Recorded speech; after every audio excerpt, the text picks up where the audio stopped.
So in this week's mini talk, and our last in the series of golf biomechanics, is we've had a student ask us about the front foot coming off the ground in regards to our previous video that we posted. So a really good question. It's one we get every single day. And by trade, I'm a biomechanist, which means that I analyse human movement and the body. And so when we see something moving, when we see something doing something a little bit strange, it's always a question that I get asked, and always one which people think is going to lead to inconsistency. But here's an example of why it sometimes happens. So we've got our young golfer here who's like mega tall, but being young, he's quite slim, quite lightweight, known to be 16 years old again. So as he starts rolling down, what's happening with Luke is as we get into the ball, we can see that the front foot is nearly off the ground. So we can see, especially through the pressure plate, he's only got his front two big studs are still in contact with the ground. And an early question, especially with this student as well, was, okay, why is that happening? Is it a good thing? Is it a bad thing?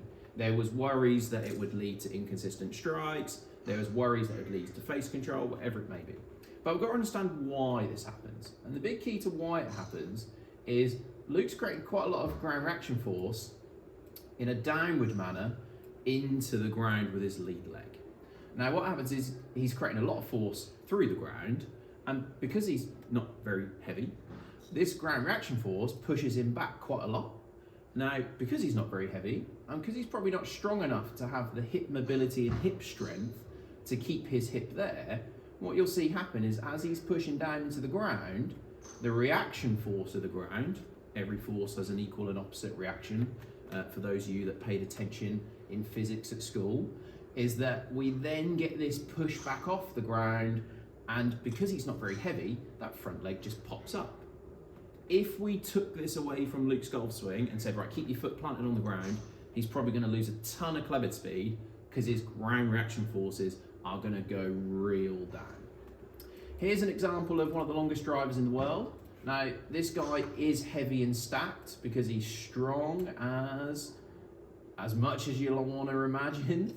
So he creates all this vertical ground reaction force, and because he's creating a serious amount of reaction force, it's enough to make him go at impact straight off the ground. And you can see there's a time in frame where there's literally no pressure on the mat. Both of his feet are straight up. Now, really extreme scenario, because like I said, they are just trying to hit it as hard as they can. They're swinging driver about 150 miles an hour, which is absolutely insane speed. But it goes to show that that lift of the lead leg isn't always a bad thing for your golf swing. If you're unsure about it, the best way is to come and get measured on a force or pressure plate, because if you're not creating a ton of vertical force and it is coming off the ground, it probably means it's a different reason. So it might be a hip mobility issue, it might be a knee or ankle issue. We can explore that in more detail. If you've enjoyed this mini series, please let us know. We'll do more of them, and I'll let you into the world of golf biomechanics.